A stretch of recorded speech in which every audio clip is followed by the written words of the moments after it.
अब यहाँ ध्यान से देखिएगा बाबू, अब हम लोगों को जानना है नॉन जेनेटिक आरएनए के सीरीज में किस चीज को बाबू, तो मैसेंजर आरएनए के बारे में, है ना। किस केस में? In case of eukaryote. इससे पहले हम लोग देखे मैसेंजर आरएनए को ही, लेकिन प्रोकैरियोट में देखे।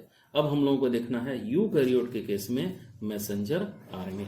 ठीक है, ये कैसे बनता है, ठीक है, और इसका प्रॉपर्टी क्या है, इसके बारे में थोड़ा समझेंगे।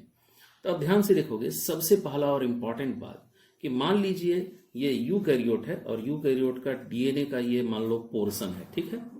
और इस डीएनए के पोर्शन में यहां से लेके यहां तक, है ना, क्या चीज है बाबू, तो दिस इज जीन। ठीक है, इससे आगे वाले बात को अभी मत पढ़िए।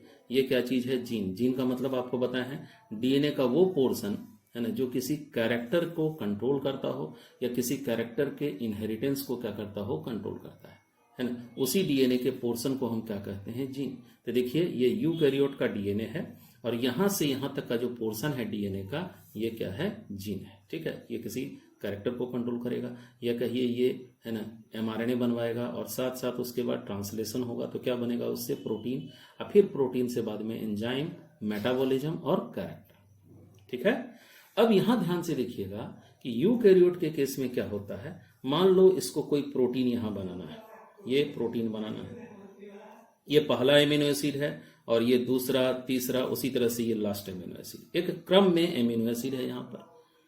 तो यूकैरियोट के केस में स्पेशली क्या होता है कि किसी भी प्रोटीन से रिलेटेड जो इंफॉर्मेशन है वो उसके जीन में या डीएनए में कंटिन्यूअस नहीं होता है, वो ब्रोकन फॉर्म में होता है। ब्रोकन फॉर्म में होने का मतलब क्या, या कंटिन्यूअस नहीं होने का क्या मतलब? तो जैसे ध्यान से देखिएगा कि ये जो प्रोटीन चेन है यहां से यहां तक, यहां से लेके यहां तक जो एमिनो एसिड का क्रम है, इसका इंफॉर्मेशन इस यूकैरियोट के जीन में मान लीजिए यहां से यहां तक है, वो इंफॉर्मेशन मौजूद है।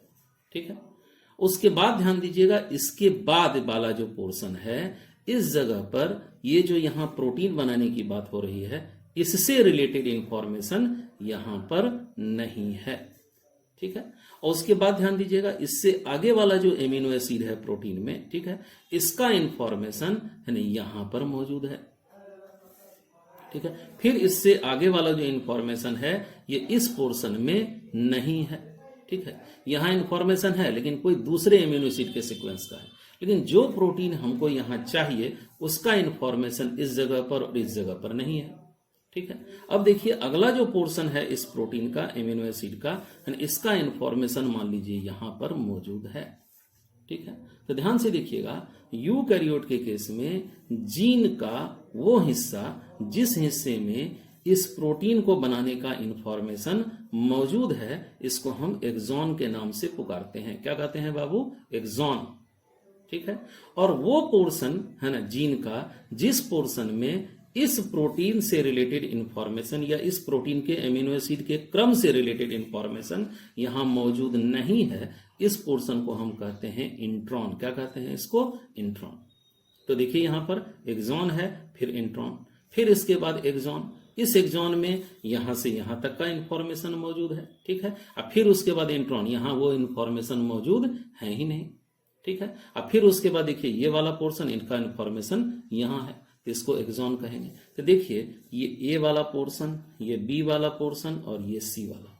ठीक है, तो ए बी सी जो पोर्शन है इस प्रोटीन का, इसका इंफॉर्मेशन देखिए पहले एक्सॉन में है ए, फिर दूसरे एक्सॉन में है बी, फिर तीसरे एक्सॉन में है सी, और इन्हीं एक्सॉन के बीच में वो पोर्शन जहां इस प्रोटीन से रिलेटेड इंफॉर्मेशन नहीं है, इसको हम किस नाम से पुकारते हैं? इंट्रॉन। तो आप बोलिएगा सर इंट्रॉन में कोई इंफॉर्मेशन नहीं होता है, तो ऐसा नहीं है बाबू, इंट्रॉन में इंफॉर्मेशन है, लेकिन जो प्रोटीन हमको बनाना है उससे रिलेटेड इंफॉर्मेशन यहां नहीं है। क्लियर है? अब ध्यान से देखिएगा, जब इस डीएनए का या इस जीन का ट्रांसक्रिप्शन होगा, ध्यान से देखिए, जब इस जीन का ट्रांसक्रिप्शन होगा तो ट्रांसक्रिप्शन एक्सॉन पोर्शन का भी होगा और इंट्रॉन पोर्शन का भी होगा, दोनों पोर्शन का ट्रांसक्रिप्शन हो जाएगा। ठीक है, एक्सॉन पोर्शन का भी और इंट्रॉन पोर्शन का भी।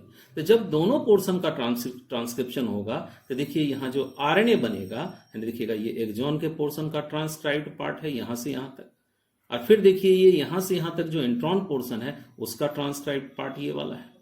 फिर एक्सॉन पोर्शन का ट्रांसक्राइब्ड पार्ट यहाँ है, फिर इंट्रॉन पोर्शन का ट्रांसक्राइब्ड पार्ट इस जगह पर है, और फिर इस एक्सॉन पोर्शन का ट्रांसक्राइब्ड पार्ट इस जगह आ गया इस आरएनए में। ध्यान दीजिएगा, इस आरएनए को जिसमें एक्सॉन वाला भी पोर्शन है और इंट्रॉन वाला भी पोर्शन है, दोनों का ट्रांसक्रिप्शन प्रोडक्ट यहां आ गया है इस आरएनए में। इसको मैसेंजर आरएनए हम लोग नहीं कहेंगे, ठीक है। इसको हम लोग किस नाम से पुकारेंगे? This is called heterogeneous nuclear RNA. क्या कहेंगे?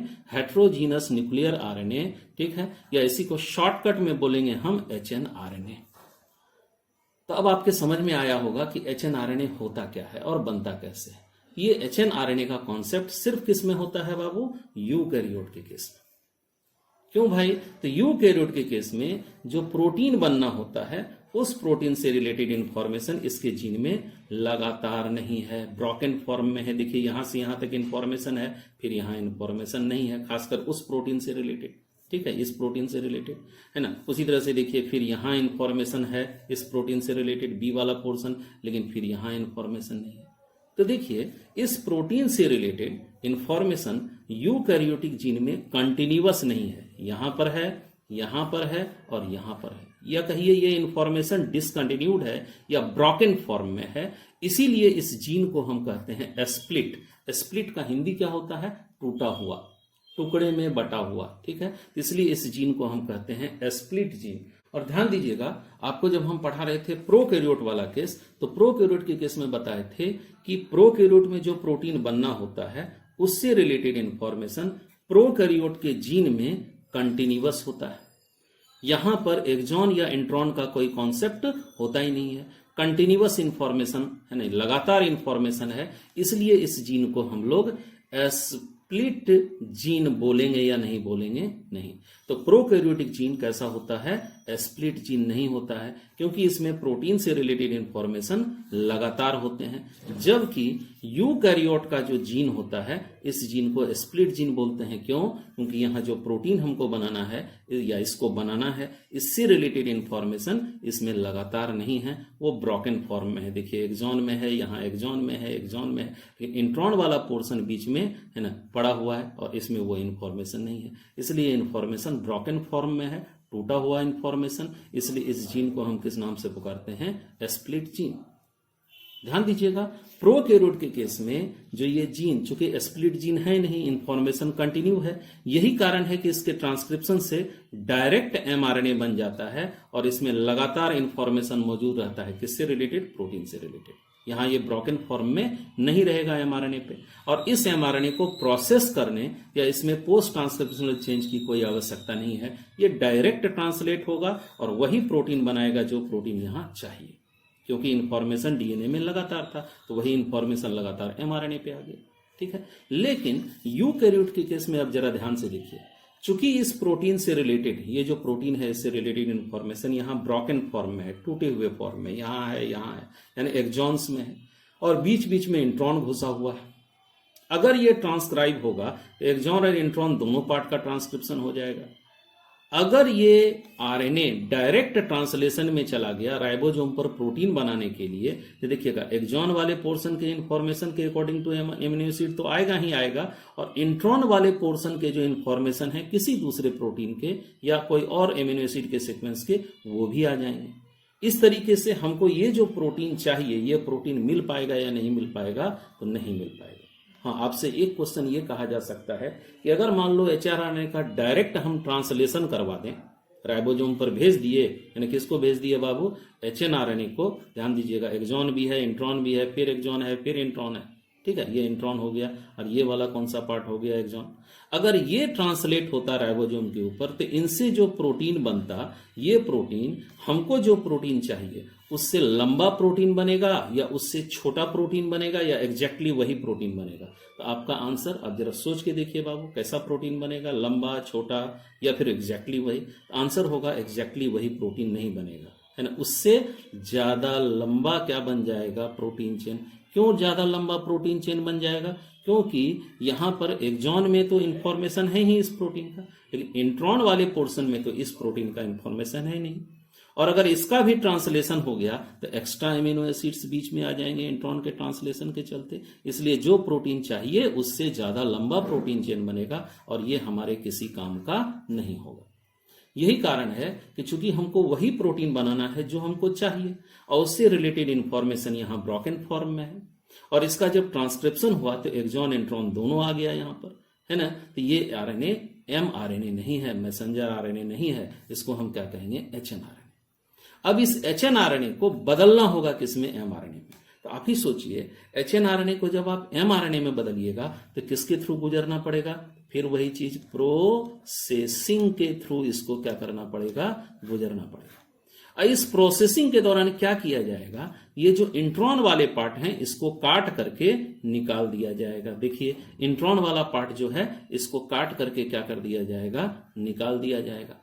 और ये जो एक्सॉन वाला पार्ट है, सिर्फ एक्सॉन, देखिए ये जो लकीर खींचे यहां से यहां खींचे तो इंट्रॉन निकल गया यहां से, और सिर्फ एक्सॉन जो है वही एक्सॉन यहां ला दिया गया। ये वाला एक्सॉन को यहां ला दिए और इधर वाले एक्सॉन को यहां ला दिए, तो सिर्फ एक्सॉन वाला पोर्शन है ना यहां पर आ गया और रास्ते से इंट्रॉन वाले पोर्शन को हटा दिया गया। ठीक है, तो इस इंट्रॉन को हटाना, ठीक है, और ये जो एक्सॉन वाले हैं है ना पोर्शन, इनके सिरे को आपस में जोड़ना, यही क्या कहलाता है, प्रोसेसिंग। या इसी को कहिए क्या हुआ इस HNRNA का, पोस्ट ट्रांसक्रिप्शनल चेंज हुआ या प्रोसेसिंग हुआ। इसके तहत सारे इंट्रॉन वाले पोर्शन काट के हटा दिए गए और एक्सॉन वाले पोर्शंस को लाके यहां क्या कर दिया गया, जोड़ दिया गया। या कहिए एक्सॉन वाले पोर्शन को स्प्लाइस कर दिया गया। स्प्लाइस करने का मतलब होता है दो टूटे हुए सिरे को आपस में क्या करना, जोड़ना।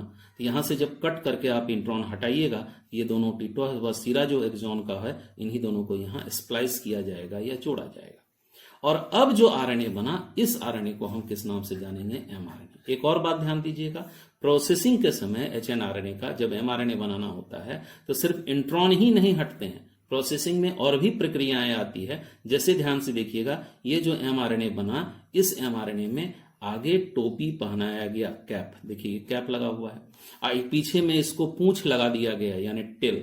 तो देखिएगा इसमें कैप लगाया जाता है, टेल लगाया जाता है और सारे इंट्रॉनिक पोर्शन को हटा दिए जाते हैं और जो एक्सॉन से उनके अंतिम सिरे को आपस में क्या कर दिया जाता है, जोड़ दिया जाता है। अब जाकर के ये बना mRNA। तो अब देखिए A portion, B portion, C portion, इसका इंफॉर्मेशन एक्सॉन ए, फिर इसका इंफॉर्मेशन एक्सॉन बी और ये एक्सॉन सी था। तो देखिएगा एक्सॉन ए, एक्सॉन बी, एक्सॉन सी तीनों आ गया एक साथ और अब ये बना परफेक्ट mRNA। अब इस mRNA का जब आप ट्रांसलेशन करोगे कहाँ, राइबोसोम पर ले जा करके, तो इसमें सिर्फ एक्सॉनिक पोर्शन है और ट्रांसलेशन से जो प्रोटीन बनेगा वो वही प्रोटीन बनेगा जो प्रोटीन हमको यहाँ चाहिए। क्लियर हो गया। तो आपके समझ में आ जाना चाहिए कि क्यों यूकैरियोट के केस के जीन को हम है ना स्प्लिट जीन के नाम से पुकारते हैं, है ना। Why the eukaryotic gene are called a split gene? Because the information regarding the protein is present in broken form in case of क्या, eukaryotic gene. That's why it is called a split gene. और किसमें information रहता है, तो याद रखना axon में, intron में इंफॉर्मेशन नहीं रहता है।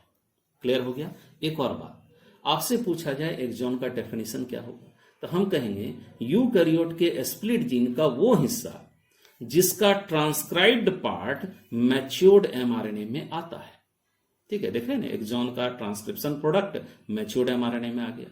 और इंट्रॉन किसको बोलेंगे, तो यूकैरियोटिक स्प्लिट जीन का वो हिस्सा है ना जिसका ट्रांसक्रिप्शनल प्रोडक्ट मैच्योर्ड mRNA में नहीं आता है, प्रोसेसिंग के दौरान उसको हटा दिया जाता है। इसको हम किस नाम से पुकारेंगे, इंट्रॉन के नाम से पुकारेंगे। क्लियर हो गया। या ऐसा भी बोलिए, एक्सॉन वो पोर्शन है डीएनए का या कहिए स्प्लिट जीन का जिसके पास इस प्रोटीन से रिलेटेड, जो प्रोटीन हमको चाहिए उससे रिलेटेड इंफॉर्मेशन मौजूद है। और इंट्रॉन वो पार्ट है ना जिसमें इस प्रोटीन से रिलेटेड, जो प्रोटीन चाहिए उससे रिलेटेड इंफॉर्मेशन यहां नहीं मौजूद है, इसको हम क्या कहेंगे, इंट्रॉन।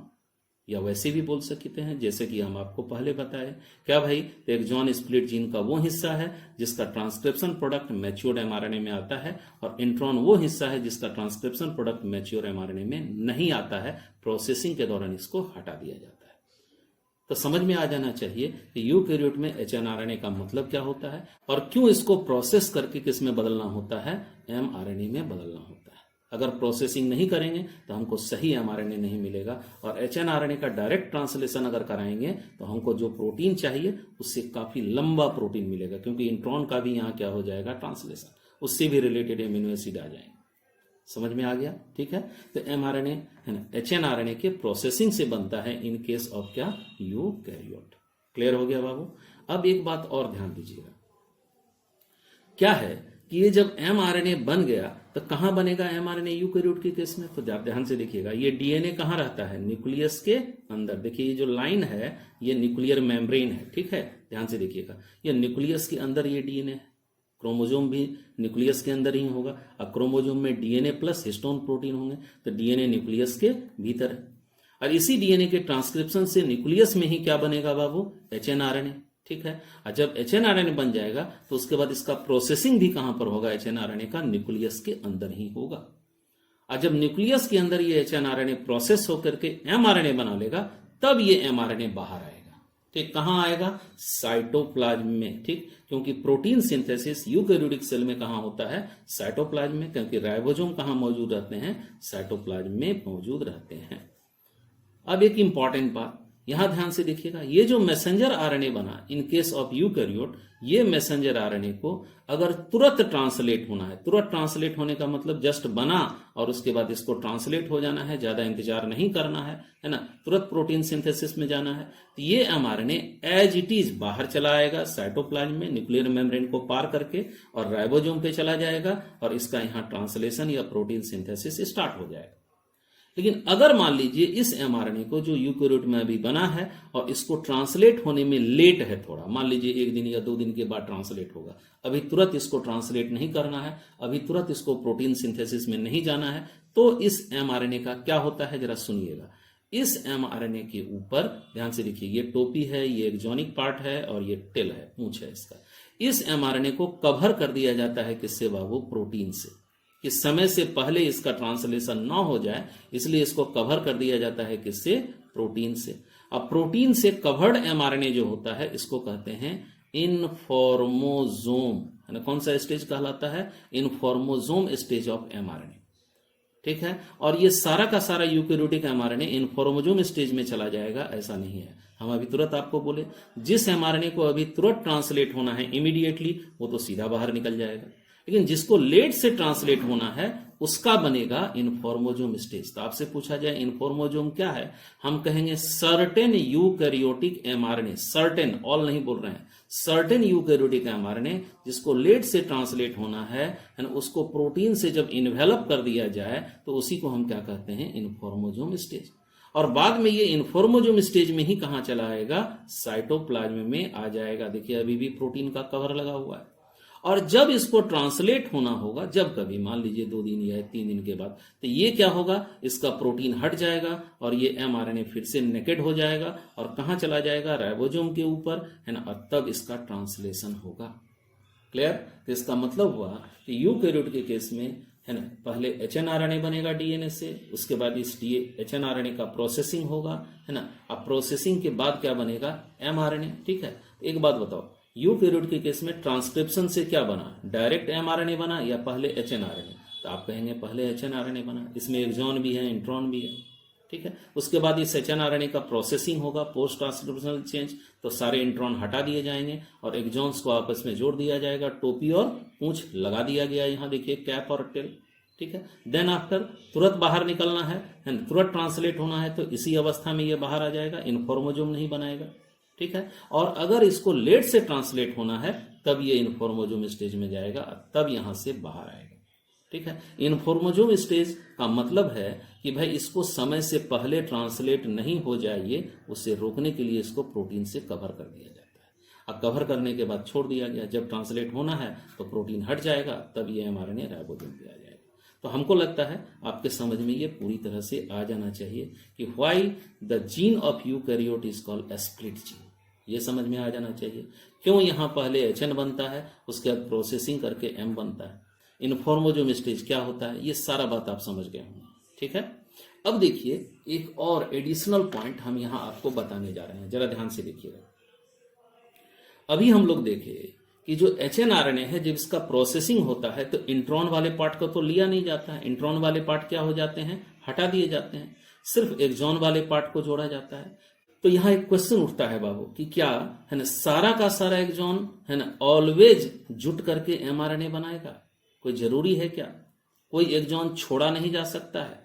तो डिपेंड करता है कि हमको कैसा प्रोटीन चाहिए। मान लीजिए इस प्रोटीन का है ना ऐसा हमको सीक्वेंस चाहिए जिसमें सिर्फ यहां से यहां तक का एमिनो एसिड और यहां से यहां तक का एमिनो एसिड हो और ये वाला एमिनो एसिड ना हो, ठीक है। तो हमको क्या चाहिए, ऐसा प्रोटीन जिसमें ए और सी वाला पोर्शन का है ना एमिनो एसिड का क्रम चाहिए, बी वाला पोर्शन का नहीं चाहिए। लेकिन जीन तो वही है, स्प्लिट जीन। तो ये क्या करेगा, ध्यान से देखिएगा, यहां पर इसका ट्रांसक्रिप्शन पहले करेगा। ट्रांसक्रिप्शन करने के बाद देखिए एक्सॉन ए इंट्रॉन, फिर एक्सॉन बी और कौन सा इंट्रॉन, फिर एक्सॉन कौन सा है सी। देखिएगा ए बी और सी वाला पोर्शन का इंफॉर्मेशन 3 एक्सॉन में है, इंट्रॉन में तो होता नहीं है। तो होता है क्या कि हमको चाहिए ऐसा प्रोटीन जिसमें सिर्फ ए वाला इंफॉर्मेशन रहे या एमिनो एसिड का क्रम रहे और सी वाला एमिनो एसिड का पोर्शन रहे और बी वाला एमिनो एसिड का पोर्शन यहां नहीं रहे, यानी इनसे थोड़ा छोटा प्रोटीन चाहिए हमको। तो फिर क्या करेगा ये यूकेरियोटिक सेल, जरा यहां ध्यान से देखिएगा, ये बनाएगा तो पूरा का पूरा HNRNA, इसमें तीनों एक्सॉन्स रहेंगे और ये दोनों इंट्रॉन। तो प्रोसेसिंग के समय ये चालाकी करेगा, एक तो सारे इंट्रॉन को तो हटा ही देगा, इस बात की गारंटी है। लेकिन जब एक्सॉन सेलेक्ट करने की बारी आएगी तो देखिए एक्सॉन ए को सेलेक्ट कर लेगा और एक्सॉन सी को सेलेक्ट कर लेगा और देखिएगा एक्सॉन ए वाला पोर्शन एक्सॉन सी वाला पोर्शन सेलेक्ट हो गया और एक्सॉन बी को सेलेक्ट नहीं करेगा यहां पर। और देखिएगा ये अलग mRNA बना दिया, इसके आगे टोपी लगा दिया, पूंछ लगा दिया। अब बताओ ये जो mRNA बनेगा इस mRNA की तुलना में जिसमें एक्सॉन बी का भी पार्ट है उसकी तुलना में ये छोटा होगा, ठीक है, और इनसे अलग प्रोटीन बन जाएगा जिसमें कि ये बी वाला पोर्शन का इंफॉर्मेशन नहीं रहेगा, ए का रहेगा और किसका रहेगा बाबू, सी का इंफॉर्मेशन यहां मौजूद रहेगा, ठीक है। तो बी वाले एक्सॉन को यहां इग्नोर कर दिया गया। इसी को हम कहते हैं अल्टरनेट स्प्लाइसिंग। क्या कहते हैं बाबू इसको, अल्टरनेट स्प्लाइसिंग। इस स्प्लाइसिंग के दौरान एक्सॉन ए को जोड़ा गया एक्सॉन सी के साथ, अब बी वाले एक्सॉन को सिलेक्ट नहीं कर किया गया, हटा दिया गया। इस प्रक्रिया को हम अल्टरनेट स्प्लाइसिंग कहते हैं।